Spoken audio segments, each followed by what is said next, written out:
Hello दोस्तों, सुनो कहानी चैनल में आपका स्वागत है। आज की कहानी का शीर्षक है बेटियां और उसे लिखा है हम सबकी प्रिय लेखिका मालती जोशी जी ने। स्कूल से लौटकर देखा नीचे स्कूटर खड़ा हुआ था। थोड़ा दिमाग पर जोर दिया तो याद आया फूफा जी का है। मन में थोड़ा खटका भी हुआ। अपने रिश्तेदारों में मुझे सबसे ज़्यादा चिढ़ थी तो इसी इंसान से, पता नहीं क्यों। ऊपर आकर देखा मेरा अंदाज़ा एकदम सही था। श्रीमान फूफा जी सोफे में धंसे हुए हैं और माँ तिपाही पर बैठकर उनसे बातें कर रही थी। माँ पर बड़ा गुस्सा आया। तिपाही क्या बैठने की कोई चीज़ है? कुर्सी पर बैठ जाएंगी तो क्या फूफा जी की बेइज्जती हो जाएंगी? पता नहीं कौन से युग में जी रही हैं। उन्हें नमस्ते करके मैं भीतर चली गई। दीदी चाय छान रही थी। लाओ मुझे दो, मैं ले जाती हूँ। अरे तू हाथ मुँह तो धो ले। पर मैं मानी नहीं। ट्रे लेकर बाहर आई। माँ उठो, वहाँ कुर्सी पर बैठो। मैंने आदेशात्मक स्वर में कहा। ये दीदी के बस का थोड़ी ही था। माँ के उठते ही मैंने ट्रे तिपाही पर रखकर आगे सरका दी और खुद भी एक कुर्सी पर बैठ गई। आजकल कहाँ हो? वहीं निवेदिता में। पेमेंट ठीक ठाक करते हैं? हाँ, प्राइवेट स्कूल के हिसाब से ठीक ही करते हैं। मुझे डर लगा कि अब वे पूछेंगे कितना देते हैं। इस प्रश्न का उत्तर तो मैं गोल कर ही जाती ताकि उन्हें भी पता चले कि ऐसा पूछना अभद्रता है। पर उनका अगला प्रश्न था, सुनीता आजकल क्या कर रही है? बंसल ग्रुप में है। पिछले 7 सालों से वही हैं। वे लोग तो बनिए हैं, काम कसकर लेते होंगे और पेमेंट के नाम पर ठेंगा। इस प्रश्न का मैंने कोई उत्तर नहीं दिया। फिर वे बोले, विनीता वही हैं सर्किल ऑफिस में? जी। अब तो उसके 2 इंक्रीमेंट ड्यू हो गए होंगे। कुल मिलाकर कितना पड़ जाता होगा? माँ मुंह खोलने ही वाली थी कि मैंने उनका हाथ दबाकर उन्हें चुप कर दिया और खाली कप लेकर भीतर चली आई। दीदी कितनी अच्छी बात है ना कि हम 3 ही बहनें हैं, नहीं तो शायद यह इंटरव्यू कभी ख़त्म ही नहीं होता। बोर हो गई मैं तो। अरे ये आदमी दूसरी कोई बात ही नहीं करता। दीदी बोली, तुम्हारे आने से पहले यही सब मुझसे पूछा जा चुका है, तो फिर दोबारा पूछने में क्या तुक थी? कहीं इनकी पोस्टिंग इनकम टैक्स में तो नहीं हो गई? क्या पता, पर उन्हें सबकी सैलरी में बड़ा इंटरेस्ट है। माँ से भी पेंशन का हिसाब ले चुके हैं। छोटी अगर इनके सामने आ गई तो फिर वही सिलसिला शुरू हो जाएगा। हम दोनों ने तो इन्हें झेल भी लिया, पर उसमें इतना पेशेंस नहीं है, कुछ भी बोल देगी। मैं थोड़ा बाहर ही बैठती हूँ। माँ को भी उनके साथ अकेले छोड़ना खतरे से खाली नहीं है। एहतियात के तौर पर मैं पुनः बाहर आकर बैठ गई। स्कूल में 5 घंटे मगजमारी करने के बाद घर आकर थोड़ी देर लेटने का मन होता है। ईश्वर से मना रही थी कि ये बोर प्राणी जल्दी से विदा ले ले, पर वे थे कि जाने का नाम ही नहीं ले रहे थे। सोचा होगा अब आए हैं तो तीसरी से भी मिलकर ही जाएंगे। विनीता रोज की तरह 6:15 बजे लौटी। घर में अनचाहे मेहमान को देखकर वह भी थोड़ी बोर ही हो गई, पर नमस्ते तो करनी ही थी। उन्होंने छूटते ही प्रश्नों की बौछार शुरू कर दी। और सुनाओ, कैसा चल रहा है? जी ठीक है। आजकल तुम्हारे सीई कौन है? अग्रवाल, RK अग्रवाल। दफ्तर तो शायद तुम्हारा MP नगर में है ना? जी। फिर लंच के लिए न्यू मार्केट तक क्यों आती हो? MP नगर तो होटलों से भरा पड़ा है। विनीता का चेहरा एकदम फक हो गया। फिर धीरे धीरे वह थमथमाने लगा। मैंने एकदम कहा, छोटी दीदी कब से चाय लेकर बैठी है, जल्दी से जा, नहीं तो ठंडी हो जाएगी। उसे तो खिसकने का बहाना ही चाहिए था। वह तुरंत भीतर चली गई। अब फूफा जी माँ से मुखातिब हुए। आज दोपहर को एक छोकरे के साथ होटल में खाना खा रही थी। मैंने सोचा आपको आगाह कर दूं, कल को कुछ ऊंच नीच न हो जाए। मुझे तो जैसे आग लग गई। माँ भीतर की ओर मुंह करके विनीता को तलब करने जा ही रही थी कि मैं फुफकार कर उठ खड़ी हुई। फूफा जी, आप तो वल्लभ भवन में हैं ना, फिर लंच के लिए रोज़ पहाड़ी उतर कर न्यू मार्केट तक आते हैं? वे एकदम सकपका गए, फिर तुरंत संभल कर बोले, रोज़ कौन आता है अनीता? दोस्त लोग इसरार करते हैं तो कभी कभार मानना भी पड़ता है। तो यही आप विनीता के लिए क्यों नहीं सोचते? लड़की नौकरी कर रही है, ऑफिस में कभी किसी को ट्रीट देनी भी पड़ती है, कभी किसी से लेनी भी पड़ती है। तो अब वह पिद्दी सी लड़की भाई साहब की बराबरी करेगी? माँ झल्लाई। देखिए, मैंने तो अपना समझकर आपको सावधान कर दिया, आगे आपकी मर्जी। नहीं फूफा जी, आपने अपना समझा होता तो वहीं रुककर उससे बात करते, लड़के का पता ठिकाना पूछते।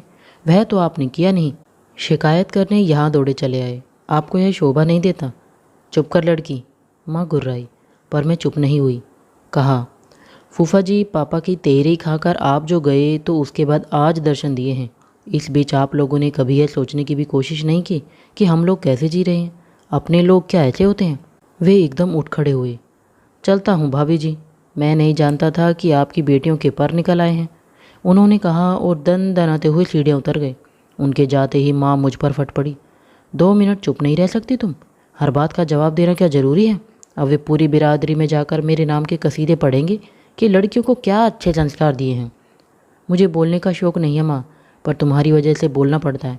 तुम ही अगर अपने बच्चों का पक्ष लेती, उनकी गलतियों को छुपा लेती तो क्या परेशानी थी? पर नहीं, तुम तो उल्टे सबके सामने ही डांटने डपटने लग जाती हो। अभी जो मैंने फूफा जी को खरी खोटी न सुनाई होती तो तुम उन्हीं के सामने छोटी का चोंटा पकड़कर पूछताछ शुरू कर देती। इसी तमाशे की उम्मीद से तो वे आए थे, पर हाय बेचारे को निराश लौटना पड़ा। तो तुम क्या समझती हो वे चले गए हैं तो मैं छोटी को बख्श दूंगी? उससे पूछोगी यही न? तो इत्मीनान से पूछ लेना, वह कहीं भागी तो नहीं जा रही। देखो माँ, लड़कियों से अगर नौकरी करवानी है तो दिल और दिमाग दोनों खुले रखने होंगे। दुनिया जहान की लड़कियां नौकरी करती हैं, क्या सब ऐसे ही रंग बिखेरती हैं? क्या रंग बिखेर दिए उसने? किसी ने कुछ कह दिया और तुम लगी ताल ठोकने। इसी से तो रिश्तेदारों को शय मिलती है। मैंने वह विषय वहीं समाप्त कर देना चाहा था, पर तभी विनीता सामने आकर खड़ी हो गई। हाँ पूछो माँ, क्या पूछना है? इस समय वह काफ़ी सजग लग रही थी। उसका आत्मविश्वास देखकर लग रहा था कि वह संभावित हमले के लिए तैयार होकर आई है। उसकी दिलेरी से माँ चौंकी तो, पर विचलित नहीं हुई। दबंग स्वर में पूछा, होटल किसके साथ गई थी? फूफा जी ने बताया तो था। लड़के का नाम बता। क्या इस शहर के सब लड़कों को तुम जानती हो? वह तुझे होटल क्यों ले गया था? अभी अनुदी ने बताया तो था। नौकरी में यह सब चलता ही रहता है। तेरे पापा भी तो उसी दफ्तर में थे, सुपरिटेंडेंट थे, पर उन्हें तो कभी किसी ने खाने पर निमंत्रण नहीं किया। यह मेरा कसूर तो नहीं है माँ, और तुम अगर जरा जरा सी बात पर यूं पंचायत लेकर बैठ जाओगी तो ठीक नहीं होगा, कह देती हूँ। उसने जैसे धमकी ही दे डाली। सुनीता दीदी ने बीच बचाव किया। यह बात नहीं है विनी, तुम इतनी छोटी हो इसी से फिक्र होती है, और तुम्हारा दफ्तर तो घाघ लोगों से भरा पड़ा है। तो यह तब नहीं पता था जब मुझे नौकरी पर भेजा गया था। छोटी तो मैं तब भी थी, शायद आज से भी 3 साल छोटी थी। उसका रुख एकदम आक्रामक हो गया था। नौकरी को लेकर वह बेहद टची हो गई है। सब जानते हैं कि यह नौकरी उस पर जबरन थोपी गई है, और यह जतलाने का एक भी मौका वह हाथ से नहीं जाने देती थी। नौकरी करने का मतलब यह तो नहीं कि जिस देश के साथ गुलछर्रे उड़ाते फिरो। माँ बदस्तूर जारी थी। अब बस भी करो माँ। विनीता, भगवान के लिए तू ही चुप हो जा। चल कमरे में चलकर आराम करते हैं। आई हूँ तब से यही चकचक मची हुई है। मैं उसे खींचकर कमरे तक ले गई। वह हम बहनों का साझा कमरा था, पर उसने मुझे भीतर आने ही नहीं दिया। एक तरह से परे धकेल कर दरवाज़ा बंद कर लिया। मैं अपमानित सी बाहर खड़ी रह गई। दीदी रसोई में सब्जी काट रही थी। मैं भी पहुंच गई। लाओ मैं कुछ करवा दूं। क्यों, आज ट्यूशन नहीं जाना है क्या? जाना भी चाहूँ तो कैसे जा सकती हूँ? वो महारानी तो दरवाज़ा बंद करके बैठ गई है। आई हूँ तब से मैंने न मुँह धोया है न कपड़े बदले हैं। ऐसी भूतनी सी कैसे चली जाऊँ? आज न जाओ तो अच्छा है। क्यों? माँ को एक तुम ही काबू कर सकती हो। मुझे तो वह घास नहीं डालती, तुमसे ही डरती है। आज तुमने होती तो अच्छा तमाशा हो जाता। तमाशा तो वैसे भी कौन सा कम हुआ है। आज तो हमने झुग्गी झोपड़ी वालों को भी मात कर दिया। मैंने कनस्तर से आटा निकालते हुए कहा। अरे रहने दे, दीदी परात खींचने लगी। तो मैं यहाँ बैठकर क्या करूँगी? तुम्हारा मुँह देखूँगी? वही देखने लायक होता तो क्या बात थी, दीदी ने उसास भरकर कहा। अपने सामान्य रूप रंग को लेकर बेचारी बड़ी कुंठित रहती है। उनकी यह व्यथा तो उन शब्दों में प्रकट हो रही थी। विषय बदलने की गरज से मैंने कहा, और माता राम कहाँ हैं? गैलरी में बैठी चौधरी आंटी की प्रतीक्षा कर रही है। प्रवचन में जाना है ना? बेचारी चौधरी आंटी, वह इनकी तरह फुर्सत में थोड़ी है। बेचारी घर भर को खाना खिलाएंगी तब बाहर निकलेंगी। यहाँ तो फुर्सत ही फुर्सत है। अच्छा दीदी, अगर हमारे यहाँ 3 बहनें नहीं होती, सब भाई ही होते, तो माँ क्या करती? उन्हें भी रसोई में जोत देती। तुम्हारा दिमाग भी कभी कभी खूब दौड़ता है। दीदी मेरी बात पर हंस रही थी, पर मैंने कोई गलत नहीं कहा था। पापा की मृत्यु के बाद से माँ ने किचन में पाँव नहीं दिया था। कहती अब किसके लिए बनाऊँ, जैसे हम लोगों का कोई वजूद ही न हो। हमेशा अपने दुख को लेकर बिसूरती रहती। कभी यह नहीं सोचा कि केवल उन्हीं पर वज्रपात नहीं हुआ है, उनकी बेटियां भी अनाथ हो गई हैं। उनका रुख देखकर हम लोगों ने आपस में काम बांट लिया था। दीदी सुबह 9 से 2 बजे तक काम पर जाती थी।